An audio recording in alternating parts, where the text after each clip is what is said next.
Cowboy fans and YouTubers. It's that VA Dallas Cowboy fan coming back at you. Thank you for liking, sharing, subscribing, and commenting down below. I make these videos for me and you, and they're a little therapeutic, you know. We get a nice, lovely Friday and Saturday with no news about the Cowboys. We are staying out of the news. We are doing what we have to do in the off-season of uncertainty. Let's go into it. The NFL is trying to reopen facilities as states are reopening businesses. They talk about fair balancing with this, but I just don't know how they can truly have every facility of all 32 teams open if some states are just not trying to do it yet, you know. Some states have already begun to open. The NFL has said that they'll begin to open facilities next week. If your state mandate doesn't allow you to be open yet, wouldn't that create the unfair advantage? I'm just saying. It's a little unbalanced right now. They shouldn't be so worried to rush back to work, but you know, that bottom dollar starting to kick in, and if we can't get these guys into training camp or get into facilities to start getting contracts signed and players healed up and rehabilitated, and you know, try to act a little bit of normalcy in the NFL, we're screwed. We don't know what to do. But we need that money. We're rich, but we want to be richer. Lord knows we can't afford to not have football. But, you know, we're owners. We can't take that umpteen $1 billion hit. But, you know, Joe Blow the fan can't afford to go to the games because he's broke right now. Because he hasn't worked in forever. So even if you allowed fans into the stadiums, they wouldn't be able to pay for their tickets. Especially paying for anything inside the stadiums. Lord knows you can't find food or drink less than $5 inside a daggone stadium. And then you're going with like a group of 4? Forget it. So, I don't know how that's going to work. That's great for the NFL if they can, you know, get facilities open and, you know, get a little bit of normalcy back. That's what they're hoping for, so it doesn't really bog down into their season. Let's see. In other news, we got Quentin Dunbar and DeAndre Baker, the two corners that were had arrest warrants out, facing 4 counts of armed robbery, and Baker is also up for 4 counts of aggravated assault with a firearm. Now, that's what the preliminary police reports were, and they didn't turn themselves in. Representatives for them said they're not going to help them be turned in, and their attorney said they wouldn't be turned in. I don't know. They said that on Thursday they wouldn't turn themselves in. Friday, they didn't want to turn themselves in. And even though they didn't turn themselves in, their attorneys going out to the public saying that the police are being patient with them, and that they got affidavits and witness statements saying that their clients didn't do what they're accused of doing. So, now unless this is another Robert Kraft moment where police botch an investigation, or you have witnesses saying one thing and then all of a sudden days later they're saying another thing. I mean, it's pretty obvious something's not on the up and up with this. If they were so innocent, why didn't they just turn themselves in immediately? Why did you need your attorneys to go out, find witnesses first to claim your innocence, and then turn yourselves in? It just smells funny to me, you know? Sometimes when you smell bullshit, it's probably bullshit. But, you know, innocent until proven guilty, unless you're a cowboy. Because if it was a Cowboy, you know the internet would be blowing up saying this is bull, and no, they know they did it. They can have witnesses saying they didn't do it, but they know they did it. They're not innocent. And, you know, like the Zeke thing. Boy, the NFL was in an uproar when Zeke was accused of the sexual assault and everything back in the day. Y'all didn't care about innocent before being proven guilty. Y'all just proved him guilty. Y'all didn't care. The witnesses were in Elliott's corner. The NFL commissioner's own investigator was in Elliott's corner, but nah, he did it. You know he did it just because he's a knucklehead and he does stupid stuff sometimes. You know, he's not normal because he's not allowed to have fallacies. He can't make mistakes, you know. But the people who seem to be following him all the time, TMZ, taking his pictures, video recording him when he's out and about, those guys are innocent all the time, you know. You could just record anybody's private moments and just get away with it. But whatever, I'm just, you know, I just seen something's up with this case. I mean, as grown men, getting into an argument at a freaking cookout and then fighting or doing armed robbery, if that's the case, is just stupid. I want to believe that this is not the truth because they know better. They should know better. They wouldn't flush no kind of NFL career down the tubes because of something stupid like this. But you never know in this day and age. People are doing stupid stuff. But I hope they continue to investigate. Baker has turned himself in a statement from his attorney, and that he's thanking the police department and the detective on the case for giving them time to do what they had to do before he turned himself in, and that he's hopeful that everything will show that his client was not involved. Now, I get, I think it was Baker who did everything, or Dunbar. I think Dunbar is the one who's claiming more innocence because, you know, in his case, he might have been under pressure to do something because Baker was holding a gun to him, you know, if that's the case. He's looking at self-preservation, you know. I'd rather live instead of getting killed by this crazy person. No word on the third party that supposedly was there with them that did some of this other stuff. They did say they left in 3 separate vehicles, which is, you know, kind of weird. Maybe they had a mutual friend that was at the party. That's why they went or something. I don't know if they're buddies like that. But one left in a BMW, one left in a Lamborghini, and one in a Mercedes, I think. So they all got money, basically. We don't know.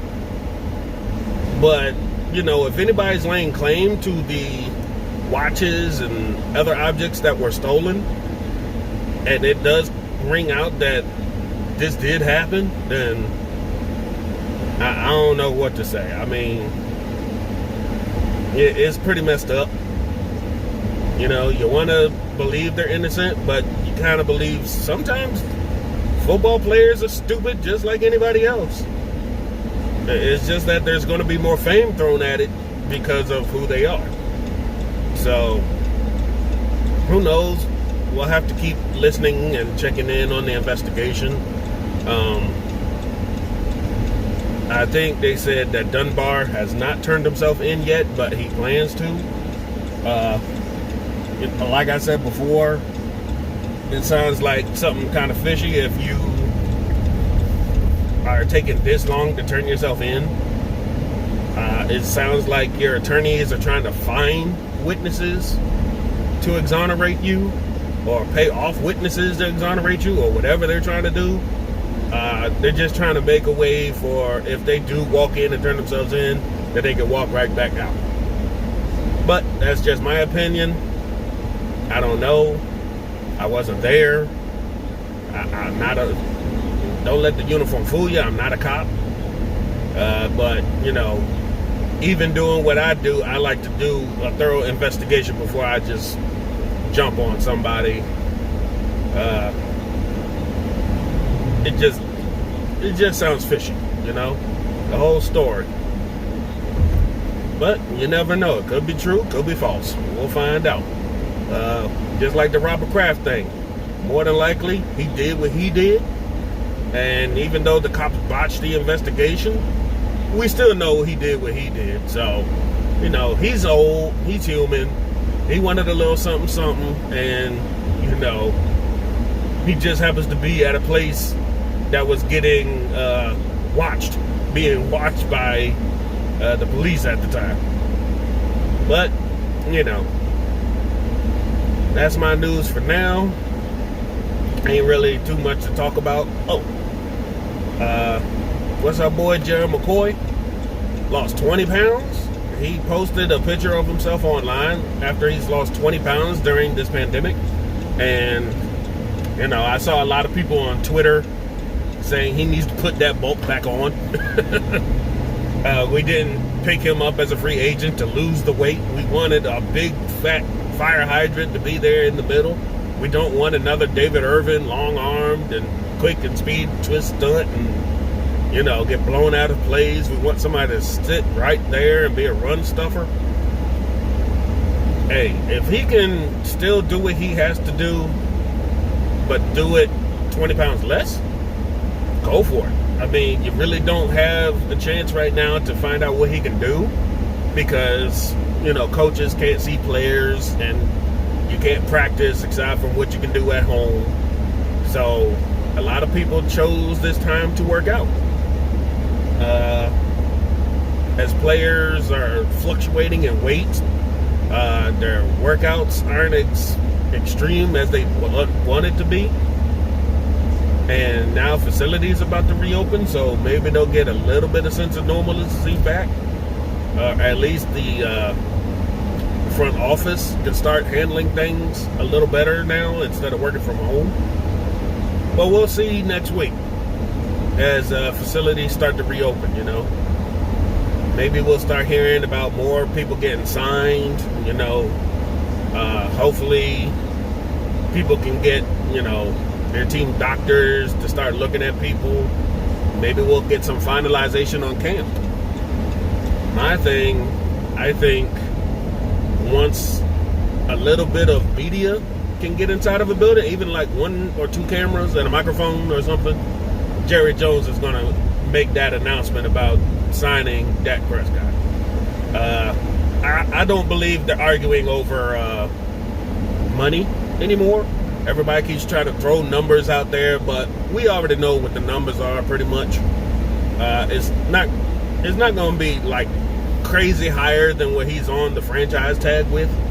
So we got pretty much the franchise tag being the bargain basement number and Russell Wilson's 35 being the top. Somewhere in between probably he could do something. And the guarantees is probably another number that was ironed out. They have plenty of time. We haven't heard from Dak Prescott's camp because there's a lot of stuff that has been going on with him, and he's needed time. But if we're still in contention for a 4-year or 5-year, I think the Cowboys want the 5-year now because they know that the salary cap is not going to go up like it did in previous years thanks to the pandemic. So it's kind of hurting that bottom line, and the salary cap will either stay the same, won't go up as much, or might even go down. So they're trying to make sure that, any scenario, you're putting all your money into the quarterback, you don't have it bite you in the butt, because if the salary cap starts going backwards, that's going to hurt teams like Philly and Kansas City and some other teams that are like right there at the cap now. So if it goes backwards, they're going to be having to restructure contracts or start outright releasing people. So we'll see. There's a lot of intriguing stuff that's going to be coming up next week when facilities start reopening. So we'll see. All right, it's almost 90 degrees where I am. I hope you're taking care of yourselves. I hope y'all still staying safe. It looks like a little bit of these states that have reopened a little bit, it seems like people are right back to doing what they were doing before. At my job alone, I've seen people just right back in groups like nothing happened. So it's like it never happened, basically. Like, hey, we were away for 2 months. Time to get right back to what we were doing. All it takes is one person to go somewhere and start coughing or sneezing, and it'll be pandemonium all over again. But y'all take care. God bless. Stay safe. Have a good weekend. And I'll talk to you later. If anything else comes out, we'll get it to you. Hey, Dallas Cowboy fan, out. All right. Welcome back, Dallas Cowboy fans and YouTubers. It's that VA Dallas Cowboy fan coming back at you again. I just made the last video about how I felt about the whole Baker and Dunbar arrest thing. I did that video hours ago, but I didn't upload it because guess what? Hours later, you find out that Dunbar has now turned himself in as well. So both men are in custody, and both lawyers are angry, saying that the allegations are false, and that they got multiple witness statements saying that neither one of their clients were responsible for what happened. So, we'll have to see how that goes. After that, you hear about Washington Redskins wide receiver Cody Latimer. He was drafted by the Denver Broncos in the second round of the 2014 NFL Draft. He went to the New York Giants then in 2018, spent the last 2 years there, and signed with the Redskins last month. He is in Douglas County, Colorado, because he was arrested. He was booked on assault in the second degree, menacing, illegal discharge of a firearm, prohibited use of a weapon, and reckless endangerment. He's now being held on a $25,000 bond. So it's not just Cowboys, it's not just Seahawks, it's not the Giants, it's now former Giants, Redskins players that are getting in trouble all of a sudden. You see what happened when they opened up a little bit of these states? People are going crazy. They lost their minds. Got these guys out here doing armed robberies and assaults all of a sudden. It's crazy. And then, unprovoked, you hear about James Harrison, former Steelers linebacker. He went on a former teammate's podcast, Willie Colon, and he happened to mention something about Mike Tomlin giving him an envelope. He did not state what was in the envelope or why he got the envelope, but they kind of implied that it was after he laid a hit on a Cincinnati bingo in 2010, and that it was possible payoff to help him pay for the fine that he was going to get. Now, the way that the story comes out, either way it's portrayed, it looks bad. For James Harrison to even have said it is stupid. We don't know why he brought it up. It just makes him, Mike Tomlin, and the whole organization look bad after Bounty Gate and everything going on. And it's just dumb. I didn't report about it because I figured it was stupid, and go figure. He just went on to a podcast, said something that he shouldn't have said, and now, people take it, misconstrue it, do with it as they will, and blows it out of proportion. But that's the last bit of news I got for now. If any more arrests or crazy stuff happens, we'll get it to you. Sorry about the delay. I've been working and, a little bit of opening. This place has gone crazy. It's like nothing's ever happened. People are not social distancing. People are just like nothing happened. But anyway, y'all have a great day, and we'll talk to you later. VA Dallas Cowboy fan, out.